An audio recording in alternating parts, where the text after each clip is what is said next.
La vida de los santos nos ayuda constantemente a reconducir nuestras vidas al sendero de Dios. Muchas veces necesitamos la oración y perseverancia de otros para poder lograr la santidad. Eso es lo que nos enseñan Santa Mónica y San Agustín. Por eso hoy, en la vida de los santos, te resumimos la vida de Santa Mónica y San Agustín en 9 minutos o un poquito más. Mónica es un modelo de paciencia. Sus largos años de oración, junto con un carácter fuerte y disciplinado, finalmente llevaron a la conversión de su marido irascible, su suegra cascarrabias y su hijo Agustín, brillante pero descarrilado. Mónica nació en el norte de África. Era la mayor de 3 hijos de padres cristianos y se crió en un hogar estrictamente disciplinado. De niña vivía con su familia, pero ella y sus hermanas fueron criadas por un sirviente anciano. Cuando era niña, Mónica tuvo una experiencia impactante. Según la tradición de la época, sus padres le pedían que le trajeran vino de la bodega. Una vez, Mónica tomó un sorbo del vino antes de sacarlo a la colación. Después de eso, comenzó gradualmente a beber un poco más cada día. Ella pensó que nadie lo sabía, pero el sirviente anciano pronto se dio cuenta de esto. Entonces, un día Mónica se pelea con el sirviente y el sirviente la acusa de beber demasiado. Mónica se dio cuenta de que el sirviente tenía razón. Esto la ayudó a enfrentar esta tentación. Desde ese momento decidió dejar de beber y lo hizo. Cuando creció, se casó con Patricio, un pagano que tenía un temperamento violento. Su suegra, también pagana, mentía a la sirviente sobre Mónica, quien recibía todos sus insultos en silencio. Mónica se mantuvo paciente. Mientras tanto, otras esposas con problemas matrimoniales acudieron a ella en búsqueda de consejo y les decía: no te preocupes, confía en Dios, todo estará bien.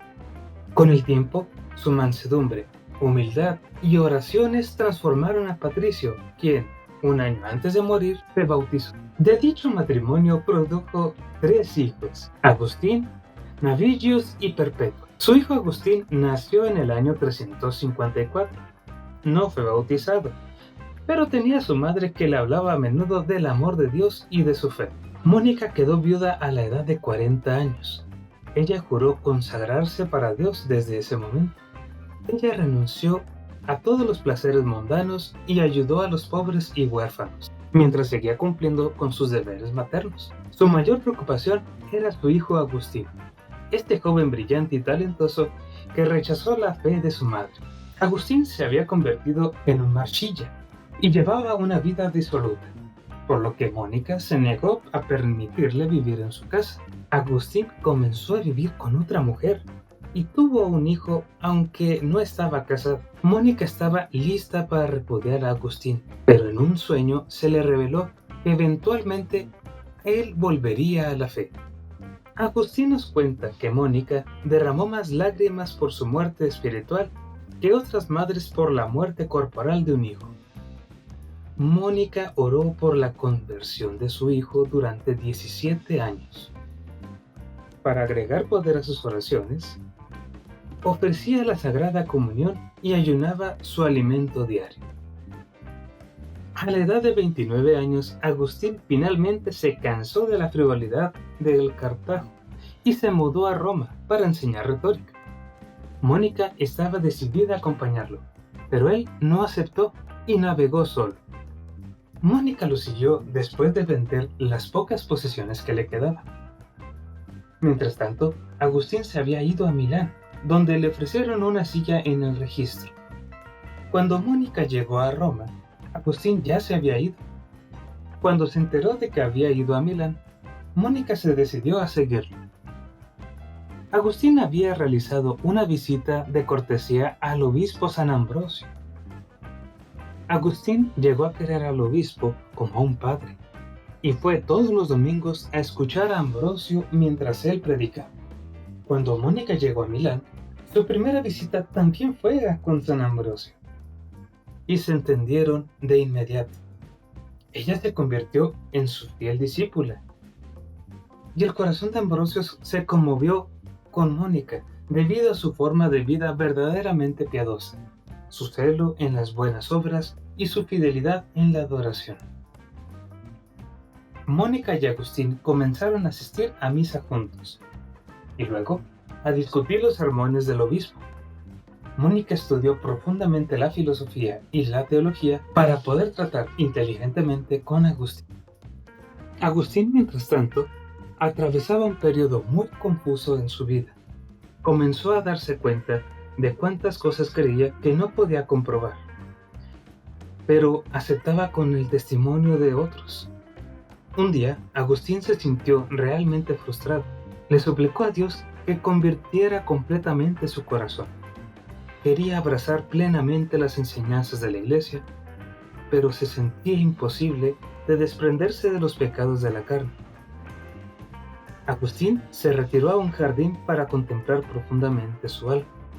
Escuchó la voz de un niño implorándole que tomara y leyera el ejemplar de la Sagrada Escritura que había traído al jardín. Inmediatamente, Agustín abrió el libro de la carta de San Pablo a los romanos, que afirma que no se deben hacer provisiones para los deseos de la carne. Agustín supo que era hora de cambiar de vida. Agustín se acercó inmediatamente a Mónica y le contó lo sucedido. Agustín atribuyó su conversión principalmente a ella. Cuando terminó su instrucción, fue bautizado por Ambrosio en un sábado santo del año 387 después de Cristo. Juntos, Agustín, Mónica y Ambrosio y otras personas devotas se trasladaron al campo para orar y escribir.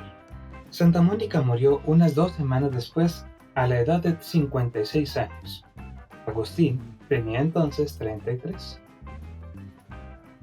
Poco después de su bautizo y de haber dado sepultura a su madre, viajó a Hipona, donde planeaba vivir una vida tranquila de estudio y oración como un cuásimo. Agustín viajó a Hipona para reclutar miembros para su monasterio.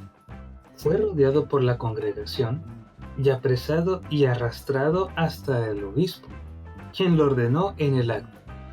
Algo que hoy nos suena absolutamente extraordinario, pero en realidad era algo normal en aquel entonces. Eventualmente se convirtió en el obispo de Hipona, convirtiendo el cuartel del obispo en un monasterio, requiriendo a sus sacerdotes hicieran votos de pobreza, castidad y obediencia. Y vivió feliz para siempre, después de estudiar y orar sin controversia alguna. En fin. ¿Cómo cree? Tenía el trabajo en el momento equivocado para pensar que podría vivir en sus días como un monje pacífico. La iglesia en aquel entonces estaba alborotada y era él demasiado talentoso para no involucrarse. Una de las grandes controversias que enfrentó se refería al tema de la readmisión de cristianos que habían pecado mortalmente, particularmente aquellos que habían abandonado la fe debido a la persecución. Bajo el gobierno del emperador Diocleciano, algunos sacerdotes y obispos entregaron las escrituras de la iglesia y huyeron para salvar sus vidas. Después de que las cosas regresaron a la normalidad, algunos intentaron regresar, queriendo servir nuevamente. Donatus Magnus y sus seguidores, llamados donatistas, lo rechazaron. Sus pecados los sacaron del cuerpo de Cristo, por lo que necesitaban ser rebautizados.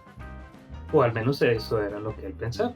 Cualquier sacramento que celebraran se consideraría ilegítimo e inválido por ser pecadores. La gente quería saber que es parte de la iglesia pura, la que se ha mantenido fiel, no en una donde los ministros son traidores. Dada la opción entre ser bautizado por alguien que negó la fe y uno que permaneció fiel, elegimos este último cada vez, pero esta es una lógica defectuosa. Lo que Agustín señala correctamente es que es la fe y no el poder del ministro lo que efectúa el sacramento.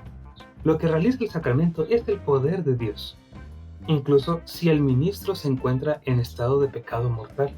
Los sacramentos siguen siendo válidos.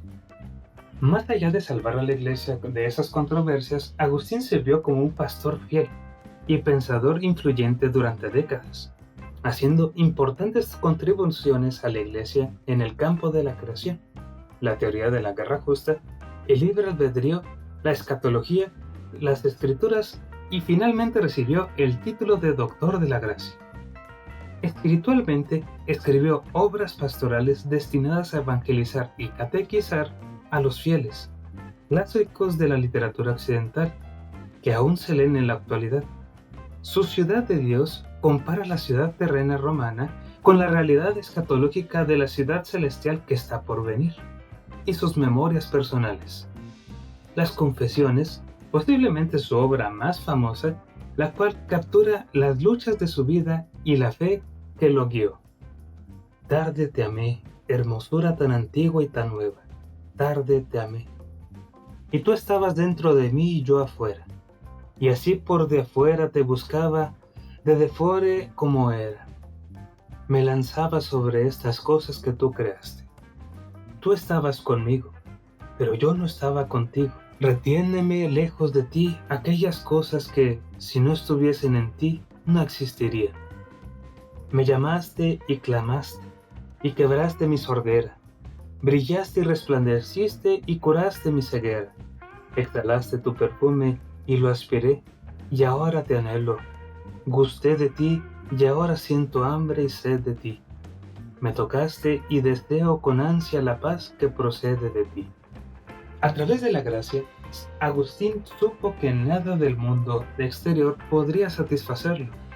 Solo Dios. Él escribió: nuestras almas están inquietas hasta que descansen en ti, Señor. No, Agustín nunca olvidó que era un pecador. Fueron sus primeros fracasos, su lucha contra la lujuria, los que, para bien o para mal, formaron su teología, guiaron su relación con Dios y afectaron significativamente al cristianismo. Algunos han argumentado que su incapacidad para lidiar con sus propios pecados nos dejó una visión sombría de la naturaleza humana y de la sexualidad, y podría haber algo de verdad en eso, pero es mucho más cierto que lo llevó a una base increíble en la gracia. No importa cuán gravemente hayamos pecado o cuán lejos nos hemos alejado de Dios, su gracia es suficiente. Es Dios quien nos creó, Dios quien nos inspira a hacer el bien, y en última instancia, solo Dios puede satisfacer nuestros mayores anhelos. San Agustín enseñó esto y nuestra iglesia se beneficia de esto incluso hoy. La fiesta de Santa Mónica ocurre un día antes de la fiesta de su hijo San Agustín. Es el 27 de agosto que conmemoramos a Santa Mónica y el 28 de agosto que conmemoramos a San Agustín, doctor de la Iglesia. Para Santa Mónica, sus lágrimas, oraciones y sacrificios durante muchos años ayudaron a lograr su conversión y la conversión de otros. Es lógico que sus fiestas se celebren con... Y esto fue todo. Te recordamos que te suscribas para ver más contenido. Ayúdanos a compartir este video con tus amigos, familiares y conocidos. Esto fue la vida de Santa Mónica y San Agustín en 9 minutos o un poquito más. Hasta la próxima.